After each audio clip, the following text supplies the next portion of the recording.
Doctor साहब, ये ज़्यादा गोश्त के इस्तेमाल से हमारे जिस्म पे क्या मनफी असरात मुरतब हो सकते हैं?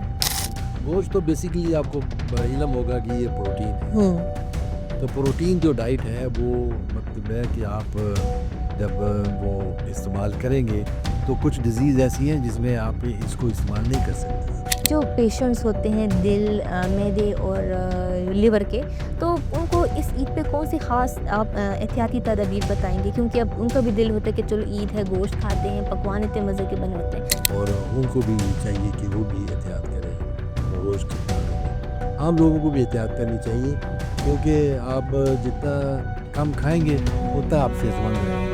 देखिए डॉक्टर साहब, हमारे यहाँ एक बहुत अजीब-सी एक रस्म है या रिवाज है कि जब कुर्बानी होती है तो हम अपने फ्रीज़र्स को जो है गोश्त से भर लेते हैं, फिर अगले 2-3 महीने तक फिर हम वो गोश्त इस्तेमाल करते हैं। तो आप उस लिहाज से कुछ बताइएगा?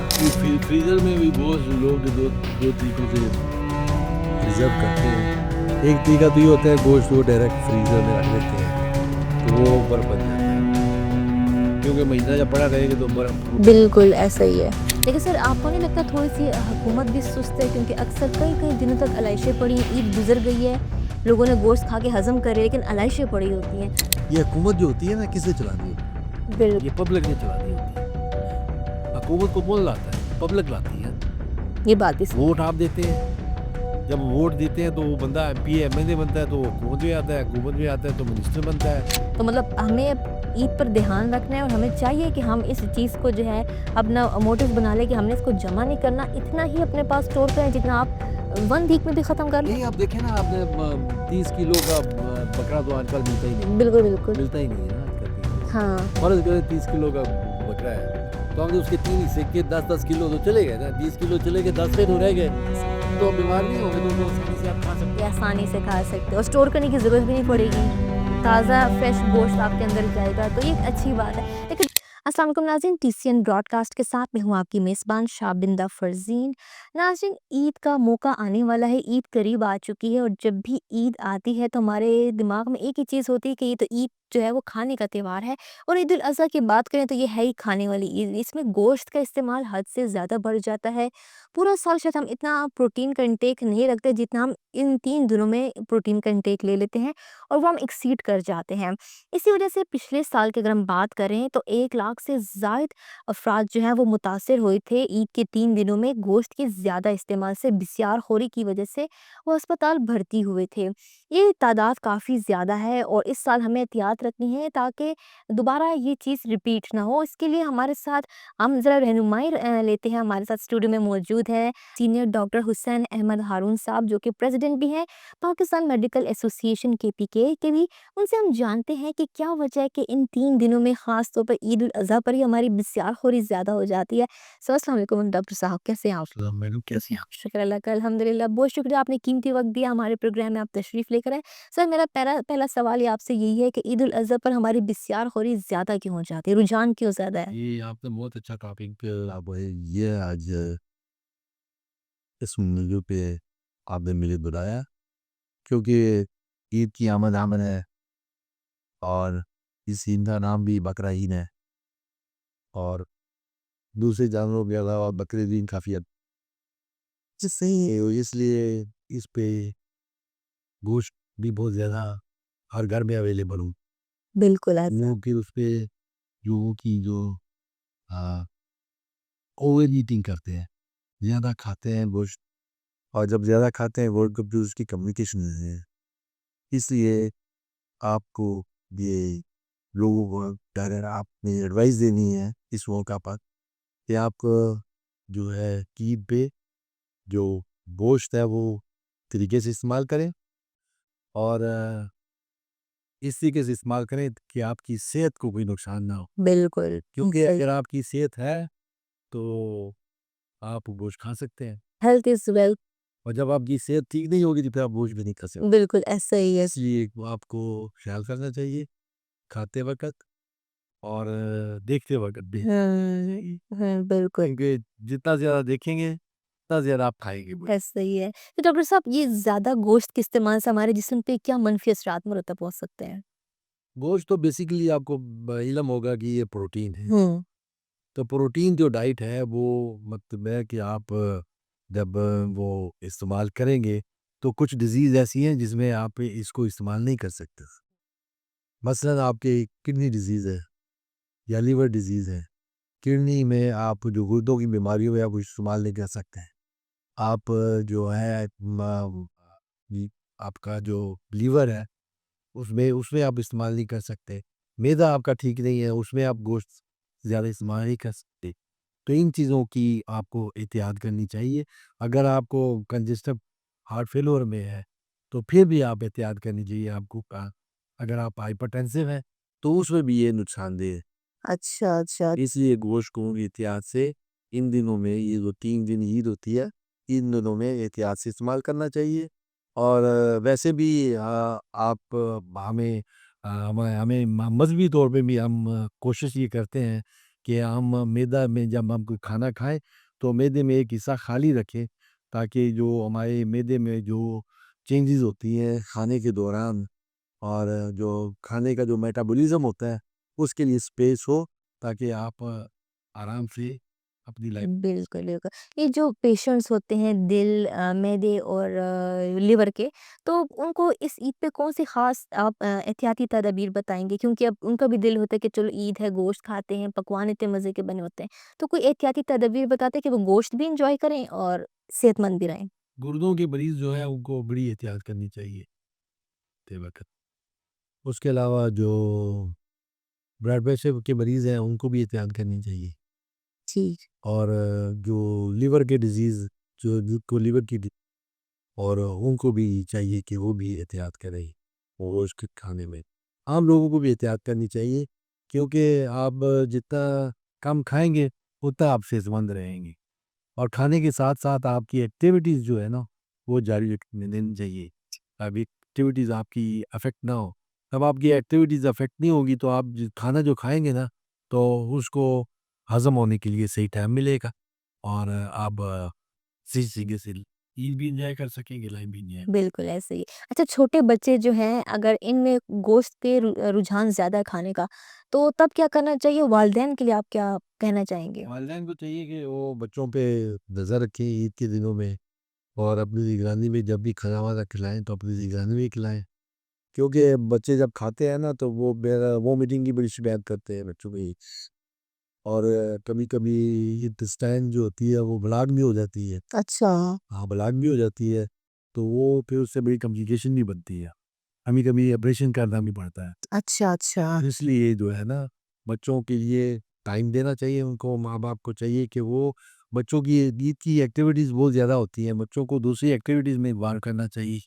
पार्क पार्क में ले जाना चाहिए, बाहर ले जाना चाहिए, ताकि वो ज़्यादा वक़्त घूमने-फिरने में जब गुज़ारेंगे, तो वो फिर गोश्त से दूर रहेंगे। बिल्कुल। तो वहाँ बच्चे को जितना गोश्त से दूर रखेंगे, उतना बच्चा जो है वो कम खाएगा। वैसे ईद पर बिल्कुल, वैसे इस ईद पर हम बड़े भी बच्चे बन जाते हैं कि हमें गोश्त खाने को मिल जाता है, क्योंकि ईद ही जो है वो खाने का नाम होता है और है भी बड़ी ईद।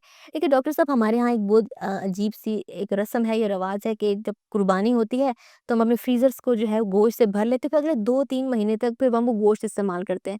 तो आप उस लिहाज से कुछ बताइएगा? आप ये फ्रीज़र में भी गोश्त लोग दो दो तरीकों से प्रिज़र्व करते हैं। एक तरीका तो ये होता है गोश्त को डायरेक्ट फ्रीज़र में रख देते हैं, तो वो बर्फ़ बन जाता है। क्योंकि महीना जब पड़ा रहेगा तो बर्फ़ हो। बिल्कुल, ऐसा ही है। तो जो उसके अलावा शॉपिंग बैग में भी प्रिज़र्व करते हैं लोग। तो शॉपिंग बैग में प्रिज़र्व करते हैं और जो डायरेक्ट प्रिज़र्व करते हैं, इसमें फ़र्क होता है।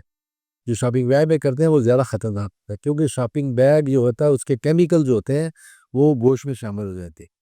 जब वो गोश्त में शामिल होते हैं कि ना, इसलिए कहते हैं कि कभी क ये जो शॉपिंग बैग है इस पे गवर्नमेंट ने पाबंदी लगाई हुई है। जी, प्लास्टिक। वही इसलिए प्लास्टिक में लगाई हुई है कि इसके इसमें केमिकल होता है, वो केमिकल जो होता है वो सेहत के लिए नुकसानदेह होता है, उससे अलग इसकी बीमारियाँ फैलती हैं। अच्छा। तो जब वो केमिकल आप गोश्त में शामिल करेंगे, तो वो ज़्यादा ख़तरनाक होगा। बिल दूसरा होता है जो आप देखें उसमें बैक्टीरिया भी पैदा हो जाते हैं गोश्त में और फंगस भी बन जाती है। आपने देखा होगा कि वो वहाँ पे वो सब्ज़-सब्ज़ सी वो कुछ जी, जी, जी, ऐसा ही है। वो बेसिकली वो जो होती है फंगस होती है। तो फंगस भी जो है वो भी बड़ी ख़तरनाक बीमारी होती है। अब देखें अमूमन लोगों को जिन लोगों को फंगस डिज़ीज़ हो जाती है, वो बड़ी मुश्किल से ठीक होती है। इसकी बड़ी लंबी ट्रीटमेंट है और बड़ी मुश्किल ट्रीटमेंट है जी, और जी। महंगी भी है। तो इसलिए जो है ना ये फंगस और बैक्टीरिया से फिर आप गोश्त खाते हैं गैस्ट्रोइंटेराइटिस हो जाता है, वोमिटिंग होती है, वोमिटिंग होती है, गैस्ट्रोइंटेराइटिस होता है। तो इन चीज़ों से बचने के लिए आपको चाहिए कि आप जो है एहतियात से ईद को है बिल्कुल। गोश्त इस्तेमाल। और इसमें तो आपका जो है ना और भी खतरा हो जाता है क्योंकि गर्मी है, गर्मियों की ईद है और जून का महीना है, तो गर्म मौसम और गर्म गोश्त जब दोनों मिल जाएँगे तो आपकी सेहत पे तो काफ़ी ज़्यादा जो है वो असरात जो हैं वो अच्छे तो मुरतब नहीं होंगे। लेकिन आप जो है बतौर डॉक्टर हमें हमारे नाज़रीन को ये भी बताइएगा कि मशरूबात का एक तो इस्तेमाल तो बहुत ज़रूरी होता है, लेकिन इसके अलावा मतलब अब गोश्त तो लोग रोक नहीं सकते, जहाँ तक मुझे पता है ईद का सवाल है। लेकिन फिर भी आप क्या रुझान देना चाहेंगे इस दौरान हमारी एक्टिविटीज़ ईद पे कैसी होनी चाहिए? जिस तरह बच्चों का तो आपने बता दिया घूम फिर लिए, इस तरह पार्क ले गए, बड़ों की एक्टिविटीज़ कैसी होनी बड़ों चाहिए? को भी इसी तरीके से उसको खाना खाना 2 टाइम खाना खाना चाहिए। और क्योंकि आप देखिए ना जब सुबह कुर्बानी होती है तो सबसे पहले कलेजी से इब्तिदा होती है। बिल्कुल, नाश्ते में गोश्त। तो कलेजी से इब्तिदा होती है और जब कलेजी के बाद फिर दूसरे खाने शुरू हो जाते हैं। तो सारा दिन ये खाने का प्रोग्राम ही चलता रहता है। दिन में क्या बोटी है का वो सफ़ेद बोटी है, हुँ, सुरख बोटी है और कबाब हैं और मुख्तलिफ़ किस्म के और कुछ पकवान तो ऐसे होते हैं जो घर में तैयार नहीं होते तो वो होटलों से तैयार करवा के लाते हैं। तो इस किस्म के जो पकवान होते हैं वो आपको फिर नुकसान देते हैं, ख़ासकर उन लोगों के लिए नुकसानदेह होता है जो जो पेशेंट हार्ट के पेशेंट होते हैं, जो लोग या ब्लड प्रेशर के पेशेंट होते हैं, क्योंकि इसमें तो गोश्त ईद के दिनों में बकरों में फ़ैट वगैरह भी बड़ी होती है गोश्त में। वो फ़ैट जो होती है फिर वो आपको नुकसान पहुंचाती है, क्योंकि आपका कोलेस्ट्रॉल लेवल बढ़ाती है, आपका ट्राइग्लिसराइड बढ़ाती है, एचडीएल है या एलडीएल है। तो आपके मुख्तलिफ जो लिपिड प्रोफाइल्स हैं, आपके जो हार्ट के जो प्रोफाइल्स हैं वो बढ़ते हैं। तो बढ़ते हैं तो फिर उससे हार्ट अटैक का भी चांसेस ज़्यादा हो जाते हैं और दिल की बीमारियां भी ज़्यादा बढ़ती हैं। तो इसलिए एहतियात करनी चाहिए खाते हुए, क्योंकि मुख्तलिफ डिज़ीज़ जो होती हैं ना वो आप देखें वैसे भी हमारे मुल्क में देखें लोग पहले भी बहुत ज़्यादा बीमारियां फैल रही हैं और हर दूसरा तीसरा बंदा आप देखें डायबिटिक है। तो इसलिए हमें खाने पीने में जो है ना एहतियात करनी चाहिए और ख़ासकर ईद के दिनों में बहुत ज़्यादा एहतियात करनी चाहिए। सॉफ्ट ड्रिंक के बारे में भी जो आजकल जो नई वो आई हुई है, अपना स्टडी आई हुई है, उसमें ये भी मुज़र सेहत है। ये जो केमिकल्स हैं ये मुख्तलिफ़ किस्म के और हमारे तो यहाँ पे आप देखें बदकिस्मती ये है कि हमें तो दूध भी सही नहीं मिलता ना, साफ़ नहीं मिलता, केमिकल बना हुआ दूध होता है। तो इसलिए ये कोल्ड ड्रिंक्स भी सारी केमिकल से ही बनती हैं और ये केमिकल जो है ये नुकसानदेह होता है, ख़ासकर बोन में आपकी जो बॉडी बोन्स हैं उसको नुकसान पहुंचाती है, आपकी बॉडी की आपके हार्ट को नुकसान पहुंचाती है, लीवर को नुकसान पहुंचाती है। इसलिए सॉफ्ट ड्रिंक से भी एहतियात करनी चाहिए। और ये जो आपके जो मार्केट से अच्छा ईद के दिनों में एक और भी चीज़ होती है, ये पिज़्ज़ा मीज़ा भी लोग खाते रहते हैं। हाँ, बर्गर भी नहीं छोड़ते भाई, गोश्त भी पड़ा हुआ है घर में, इसके बावजूद भी मतलब है कि मैं अमूमन जा रहा होता हूँ देख रहा होता हूँ तो पिज़्ज़े वाले जो होते हैं ना वो राइडर वो किसी न किसी दरवाजे पे खड़े होते हैं। हमारी हमारी बदकिस्मती ये है कि हमारी हुकूमतें जो है ना हमारी सेहत का ख्याल नहीं रखती। हाँ, हमने सेहत का ख्याल क्या करना है, क्योंकि हम तो नहीं कर सकते ना, लेकिन गवर्नमेंट को चाहिए कि हमें अच्छी चीज़ें प्रोवाइड करे, हमें जेन्युइन चीज़ें प्रोवाइड करे, हमें खालिश चीज़ें प्रोवाइड करे, तो ताकि आवाम की सेहत अच्छी रहे। तो आवाम की सेहत अच्छी होगी तो ईद भी अच्छी गुजरेगी और अगर सेहत अच्छी नहीं होगी तो ईद आपकी अच्छी नहीं गुजरेगी। इसके अलावा और भी आप देखें कि ये जो अपना वो जो आलाइशें होती हैं, जो बाकियात होती है इसकी कुर्बानी की, वो तो वो बड़ी ख़तरनाक होती हैं, लोग दरवाज़ों के सामने फेंक देते हैं। लोगों को चाहिए कि जो गवर्नमेंट ने जगह मुख्तस की हुई है वहाँ पे फेंकना चाहिए, ताकि आपकी सेहत को भी नुकसान, क्योंकि अल्टीमेटली नुकसान आपको होना है, हुकूमत को नहीं होना। क्योंकि अगर आप घर के बाहर फेंकेंगे तो वो दो दिन पड़ी रहेगी, उसके बाद बो शुरू हो जाएगी, स्मेलिंग शुरू हो जाएगी, उसमें फिर आपको लंग्स की डिज़ीज़ होंगी, फिर आपको लीवर की डिज़ीज़ होंगी, फिर आपको हार्ट की डिज़ीज़ होंगी, फिर आपको मुख्तलिफ़ किस्म की सांस की बीमारियाँ आएंगी। तो ये फिर गैस्ट्रोएंटेराइटिस भी फैलता है इससे। तो ये मुख्तलिफ बीमारियाँ फैलती हैं। इसलिए आपको चाहिए कि ये जो बाक़ियात है जानवरों की, ये जो कुर्बानी के जानवरों की बाक़ियात होती हैं, उसको हिफाज़त से और सही तरीके से डंप करना चाहिए और हुकूमत को चाहिए कि इसके लिए एक सिस्टम बनाए, डेवलप करे और लोगों को बताए। देखें ना, ये अब ईद का दिन है, हमारे चैनल पे देखें, ये जो इलेक्ट्रॉनिक्स चैनल्स हैं, वहाँ पे सारा दिन ये सियासी बातें होती हैं। ऐसा ही है, बिल्कुल ऐसा। वो सियासी लड़ाइयाँ ही होती रहती हैं। तो वो ये ड्रामे चल रहे होते हैं, सियासी ड्रामे, और इसकी बजाय को चाहिए कि तामीरी प्रोग्राम भी दिखाया करे। बिल्कुल। इन ड्रामों के दरमियान जो ये सियासी ड्रामे होते हैं, इनके दरमियान जो है तामीरी प्रोग्राम दिखाएँ, लोगों को एथिक्स सिखाएँ, लोगों को सफाई का बताएँ, लोग अवेयरनेस की एड्स रन करें। करें। अवेयरनेस है ही नहीं ना लोग। बिल्कुल। जब अवेयरनेस नहीं होगी तो फिर बीमारियां भी बढ़ेगी, और ये बीमारियों को कम करने का एक ही तरीका है, वो है कि आप अवेयरनेस बिल्कुल। और अवेयरनेस लोगों में पैदा करें, और फिर अवेयरनेस से ही जो चीज़ें जो है ना वो स्ट्रीमलाइन। लेकिन सर आपको नहीं लगता थोड़ी-सी हुकूमत भी सुस्त है क्योंकि अक्सर कई-कई दिनों तक अलाइशें पड़ी हैं, ईद गुज़र गई है, लोगों ने गोश्त खा के हज़म करे लेकिन अलाइशें पड़ी होती हैं। तो आई थिंक कहीं न कहीं थोड़ी-सी सुस्ती गवर्नमेंट की आ जाती है। गवर्नमेंट की नहीं, असल में पब्लिक भी हमारी इसी तरह की है, पब्लिक भी सुस्त है। देखिए, ये हुकूमत जो होती है ना, किसे चलानी होती बिल है? ये पब्लिक ने चलानी होती है। हुकूमत को कौन लाता है? पब्लिक लाती है। ये बात भी सही। वोट आप देते हैं, जब वोट देते हैं तो वो बंदा एमपी एमएलए बनता है, तो वो हुकूमत में आता है, हुकूमत में आता है तो मिनिस्टर बनता है, मिनिस्टर बनता है तो वो सेक्रेटरी लगाता है, मुख्तलिफ ब्यूरोक्रेट्स को वो छानबीन करता है उनको। को अगर आपने सही तरीके से अपना वोट इस्तेमाल किया हो और सही तरीके से आपने बंदे को नॉमिनेट किया हो, तो वो आपके लिए जो काम करने वाला बंदा हो, और वो जब काम करेगा, पब्लिक देखें अब अमूमन आप देखें कि अब हमारी करेंसी ₹1 हमारी करेंसी है, रुपया भी हमारी करेंसी है। जब हमारी रुपया करेंसी है तो ये मार्केट में होनी चाहिए ना। बिल्कुल। बाहर में मार्केट में ये सिक्का है ही नहीं। किसी दुकान पे आप चले जाएँ, लेकिन आप पेशावर यूनिवर्सिटी में जाएँ, तो वहाँ पे रोटी मिलती है 26 रुपीज़ की। तो वहाँ पे आपको सिक्का मिलेगा ₹4, वो आपको वापस देगा 1 रोटी की, सिक्के में। हाँ, सिक्के में वापस करेगा। ठीक। आप कहीं भी चले जाएँ, आपको सिक्का नज़र नहीं आएगा। ऐसा ही है, नहीं नज़र आता। जाए जाए, आप पेट्रोल पंप पे आपके ₹5 रहते हैं या ₹4 रहते हैं, वो आपको वापस नहीं देंगे। क्योंकि ये देखिए, ये जो है ना, ये इससे इससे बदनज़मी पैदा होती है। तवाज़ुन खराब। इससे लॉ एंड ऑर्डर सिचुएशन जो डेवलप होती है ना, इन्हीं चीज़ों से होती है, छोटी-छोटी चीज़ों से। एग्ज़ैक्ट। और छोटी-छोटी चीज़ों को, तो इसलिए ये जो है ना, ये अवाम का फ़र्ज़ बनता है। अवाम का ये ताउन ज़रूरी है। तावन ज़रूरी है, अवाम तावन करेगी। अब देखिए, गवर्नमेंट ने जगह मुख्तस की हुई है, तो आप उधर फेंकें। हुँ। जब हमने घर के सामने फेंकी है, तो गवर्नमेंट ने तो वो रिस्पॉन्सिबिलिटी नहीं ली कि आपके घर के सामने से हम उठाएँगे।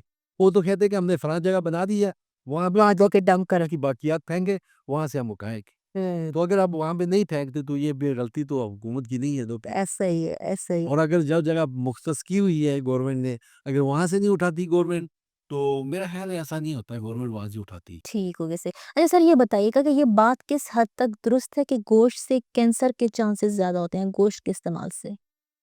नहीं, गोश्त से कैंसर के कोई डिज़ीज़ नहीं। अच्छा। गोश्त से ज़्यादा जो देखें ना, गोश्त से ज़्यादा जो बीमारियाँ फैलती है ना, वो गैस्ट्रोएंटेराइटिस ही है, ज़्यादा फैलती है। ठीक, ठीक। क्योंकि वो आप ने सही कुक नहीं किया होता, आपने सही जानवर को हलाल नहीं किया होता, आपने साफ जगह पे गोश्त नहीं बनाया होता, तो इसकी वजह से आपको गैस्ट्रोएंटेराइटिस के चांसेस ज़्यादा होते हैं। लेकिन अभी तक कोई ऐसी थ्योरी नहीं आई कि किसी ने गोश्त खाया हो और उसको गोश्त की वजह से कैंसर। अच्छा मैंने ऐसे सुना था कि कोलोन कैंसर के जो हैं वो चांसेस हो सकते नहीं, नहीं, नहीं, उसमें नहीं होते, उसमें और भी बड़ी अभी तो मतलब है कि कैंसर की तो परफेक्ट पता ही नहीं है ना, कैंसर कैसे। हाँ, एग्ज़ैक्ट रीज़न नहीं पता। एग्जैक्ट रीज़न का पता नहीं है। मुख्तलिफ जो वो जो है, आप जो बात कर रही हैं ना, कुछ सिस्टम खाने ऐसे हैं जो एक्सेलरेट करते हैं कैंसर को तेज़ करते हैं, ठीक। कैंसर को फैलाते नहीं हैं, हुँ, कैंसर को बनाते नहीं हैं, कैंसर को वो एक्टिवेट करते हैं, ठीक, ठीक। कैंसर की स्पीड को बढ़ाते हैं। हुँ, तो अदरवाइज़ ऐसे खाने हैं जो कि आप जब खाते हैं, तो मतलब आपको किडनी का कैंसर है, तो आप गोश्त नहीं खा सकते। हुँ, बिल्कुल, बिल्कुल, बात सही है, बिल्कुल। आप आपको सीए प्रोस्टेट है, तो आप गोश्त नहीं खा सकते। ऐसा ही है। आपकी जो है बात जो है वो बहुत इंटरेस्टिंग चल रही है, बहुत नॉलेजेबल ये हमारा प्रोग्राम चल रहा है। लेकिन नाज़रीन हम यहाँ एक छोटा-सा हम ब्रेक लेंगे, उस ब्रेक के बाद वापस आके यहीं से हम कंटिन्यू रखते हैं।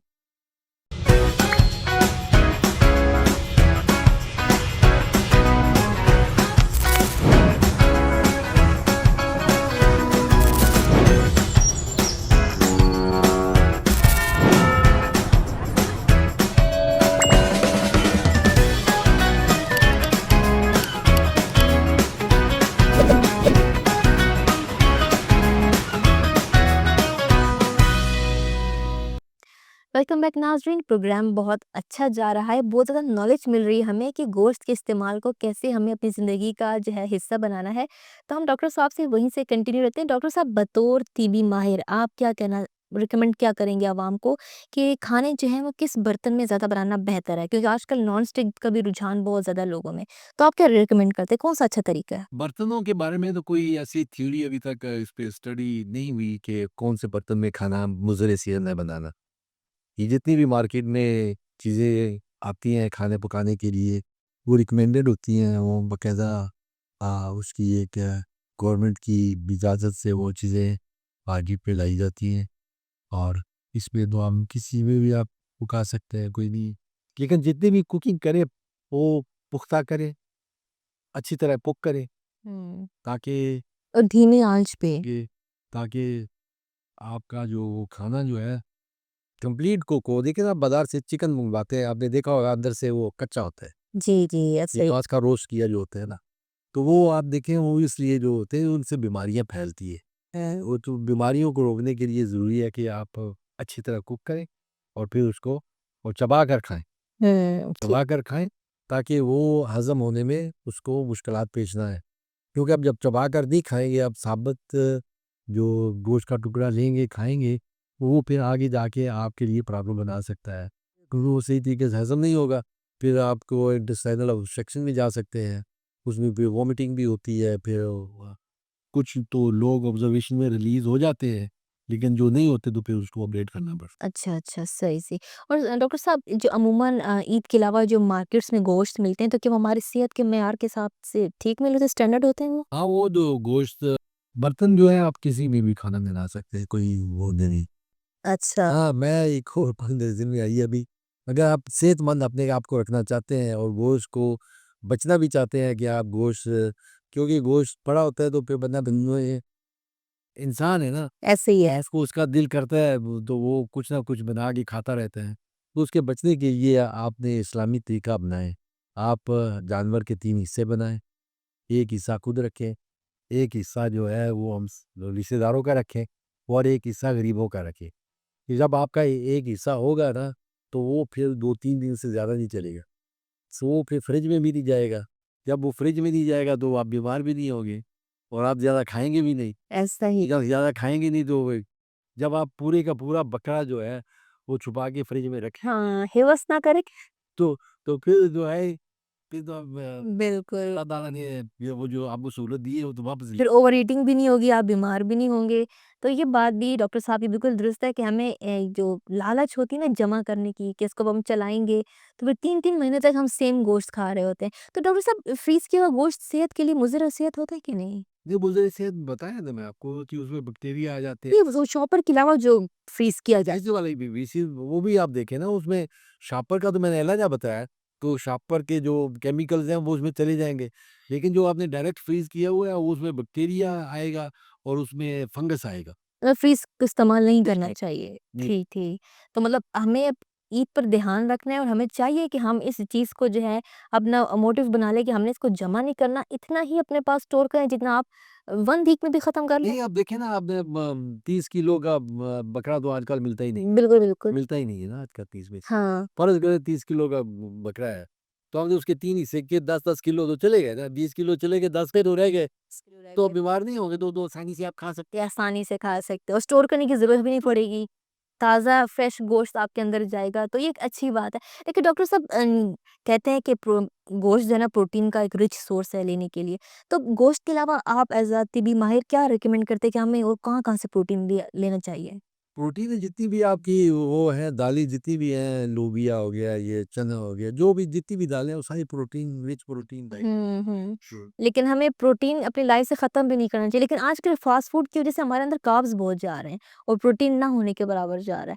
तो एक ये बड़ा मसला होता है कि पूरे साल एक तो हम प्रोटीन नहीं लेते, कार्ब्स लेते हैं और हम यही वजह है कि यंगस्टर्स में आप देखें मोटापा बहुत आ रहा है। मोटापा भी आ गया है, डायबिटिक हो गए हैं पेशेंट सारे। यंग एज में ना? हर दूसरा तीसरा बंदा डायबिटिक है। बिल्कुल। और खाने में तो मतलब है कि आप 2 टाइम का देखिए, वो कहते हैं कि मैं जब भी हम दुआ माँगते हैं, लोग ही दुआ माँगते हैं तो कहते हैं 2 टाइम का मुझे अल्लाह ताला से दुआ करते हैं कि 2 टाइम का खाना हमें दें। ऐसा ही है। 2 टाइम का ही खाना खाना चाहिए। बिल्कुल, आप 2 टाइम का खाना खाएँगे तो आप सेहतमंद रहेंगे। ऐसा ही है। अब देखें ना यूरोप में दोपहर का खाना नहीं खाते वो।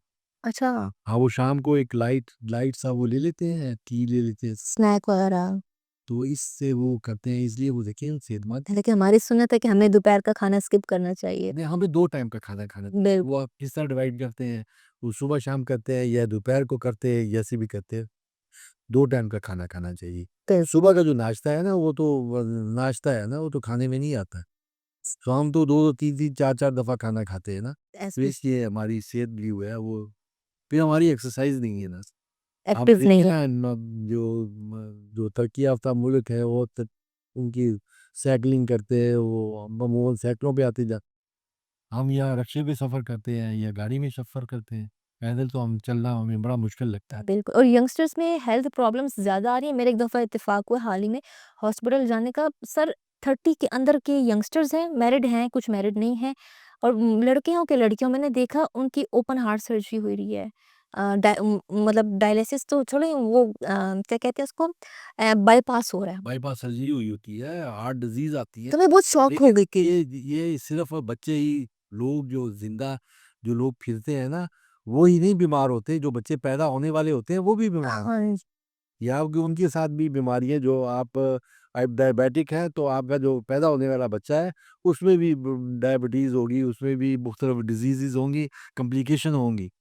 और एक और मैं बात आपको करना चाहता था कि हुकूमत को चाहिए कि इस ईद के मौके पे अवेयरनेस प्रोग्राम चलाए और सब जितने भी चैनल्स हैं उनको पाबंद करें कि आप ये प्रोग्राम जो है 2-3 दिन जो है एक-एक बार हर चैनल चलाए तो लोगों में अवेयरनेस पैदा होगी। आप देखें ना कितने नुकसानात होते हैं। अब अगर आप आलाइशें जो है आप बाहर फेंक देते हैं और वो एयरपोर्ट का एरिया आता है आपके नज़दीक, वो सारे परिंदे वहाँ पे आएँगे। जब परिंदे आएँगे तो आपको पता है परिंदा जो है वो बिल्कुल बम की तरह है जहाज़ के लिए। सही, जो हमारे जो एयरलाइन्स है ना उसकी उसमें इस तरीके से मिसाइल की तरह वो काम करता है अपनी। इसलिए हम अपनी सेहत का भी ख़्याल रखें और दूसरे लोगों की सेहत का भी बिल्कुल, बिल्कुल। और एलआईसी जो है वो गवर्नमेंट की मुख्तस की हुई जगह के नज़दीक ना फेंके, बिल एयरपोर्ट से दूर उस जगह पे फेंके जो गवर्नमेंट ने मुख्तस की मुख्तस की हुई नो डाउट। ताकि आपकी सेहत भी बरकरार रहे और जो सफ़र लोग कर रहे हैं उनकी भी सेहत हाँ, बिल्कुल, बिल्कुल उसमें जानी नुकसान का दूसरा एक खतरा और होता है। चीज़ है कि आ, आपको जो गोश्त जो जानवर हलाल करना होता है ना वो जो है अनट्रेन लोग हलाल करते हैं अनट्रेन लोग जो हलाल करते हैं वो उनका हलाला ठीक नहीं होता वो इसलिए ठीक नहीं होता कि जब बकरे को हलाल करते हैं तो उसका जितना जिस्म का खून होता है वो निकलना चाहिए तो वो ख़ास तरीके से जब आप हलाल करते हैं ना उस तरीके से वो जो ब्लड होता है उसका बकरे का वो सारा निकल आता है बॉडी में नहीं रहता और फिर जब बॉडी में नहीं रहता तो फिर उससे डिजीज़ वगैरह भी जो होती है कॉम्प्लिकेशन नहीं होती। या कोई मतलब है कि उसमें बैक्टीरिया की ग्रोथ वगैरह होती है वो नहीं हो सकती। तो वो आपको ये भी एहतियात करनी चाहिए। बिल दूसरा माशी तौर पे भी हमारा जो ईद के बकरे के ये कुर्बानी थी ना ये माशियत को भी बड़ी तरक्की देती है। हुँ, इसका जो चमड़ा होता है वो बड़ा इस्तेमाल में आता है उससे इंडस्ट्रीज चलती हैं हमारी यहाँ पाकिस्तान में तो उसको भी सफाई भी उसकी सही तरीके से करनी चाहिए। जब सही किसाब करेगा तो वो उसकी सफाई भी करेगा तो वहाँ भी आपको फ़ायदा होगा और जैसे ही आप कुर्बानी करें तो सबसे पहला काम जो करना होता है ना वो आपका उसका जो चमड़ा होता है बकरे का वो आप किसी अदारे को देना चाहें या किसी कसाब को देना चाहें जिसको भी आप देना चाहें वो इस्लामी तरीक़ाकार के मुताबिक आप बिल्कुल। उसको डिस्पोज़ ऑफ करें सबसे पहले हुँ, ताकि आपकी कुर्बानी का जो जानवर है उसका हर जो पोर्शन है उसका वो सही तरीके से यूटिलाइज़ हो सके बिल्कुल, ताकि आपकी कुर्बानी कबूल हो सके। बिल्कुल डॉक्टर साहब ने बिल्कुल अच्छी बात की है, अवेयरनेस बहुत ज़रूरी है और नो डाउट कि एयरपोर्ट्स के करीब हमें ये अक्सर हादसात सुनने को मिलते हैं, बर्ड हिट की वजह से जो है कितने जानी नुकसान होते हैं। आज हमारे साथ प्रोग्राम में मौजूद है डॉक्टर हुसैन अहमद हारून साहब, उनसे इतनी हमें इन्फॉर्मेशन मिली है, बहुत अच्छे से हमें अवेयरनेस दी है, हमारी अवाम को अवेयरनेस दी है और हमें इस ईद पर ख़याल रखना है, हमारी जान है तो जहान है, ईद आती रहती है, लोग गोश्त खाते रहते हैं, आप हर ईद एन्जॉय करेंगे अगर आपकी सेहत अच्छी है। तो अपनी सेहत का ख़्याल रखें, अपने घर वालों का ख़्याल रखें और फिज़िकली अपने आप को एक्टिव रखें, फिज़िकली इन्वॉल्व करें मुख्तलिफ़ चीज़ों में, ताकि आपकी हेल्थ जो है वो मेंटेन रहे और आपको किसी डॉक्टर की ज़रूरत ना पड़े। क्योंकि ज़ाहिर-सी बात है, अमूमन ईद के दिनों में आपको अस्पतालों में रश भी ज़्यादा मिलता है, क्योंकि लोगों के हेल्थ इश्यूज़ ऐसे होते हैं, फूड पॉइज़निंग बहुत कॉमन हो जाती है अवाम के अंदर, क्योंकि ओवर ईटिंग हो रही होती है, आपने फ़ास्ट फूड भी खाना है, आपने गोश्त भी खाना है, आपने सॉफ्ट ड्रिंक्स भी लेनी है, सारी ऐसी चीज़ें लेनी है जो आपके मैदे के लिए जो है वो दुरुस्त नहीं है। उम्मीद है आज के इस प्रोग्राम से आपको थोड़ा फ़ायदा मिला होगा, अवाम जो है उसको अवेयरनेस मिली होगी हमारे इस प्रोग्राम से। हुकूमत को भी जो है यही हम कहेंगे कि अवेयरनेस प्रोग्राम्स चलाए, टीवी एड्स पर चलाए और रोड्स के ऊपर जो है से बैनर्स जो है वो लगाए, जिससे लोगों को शऊर मिले कि हेल्थ कितनी ज़रूरी है इस ईद के दौरान। तो उम्मीद है आपको आज का हमारा प्रोग्राम पसंद आया होगा। अपनी कोई भी कीमती राय हो तो आप नीचे कमेंट सेक्शन में हमारे साथ शेयर कर सकते हैं और अगर आपको ये वीडियो पसंद आए तो इसको शेयर करना ना भूलिएगा। अपने मेज़बान शाबिंदा फरजीद और डॉक्टर हुसैन अहमद हारून साहब को इजाज़त दीजिए। अल्लाह हाफ़िज़।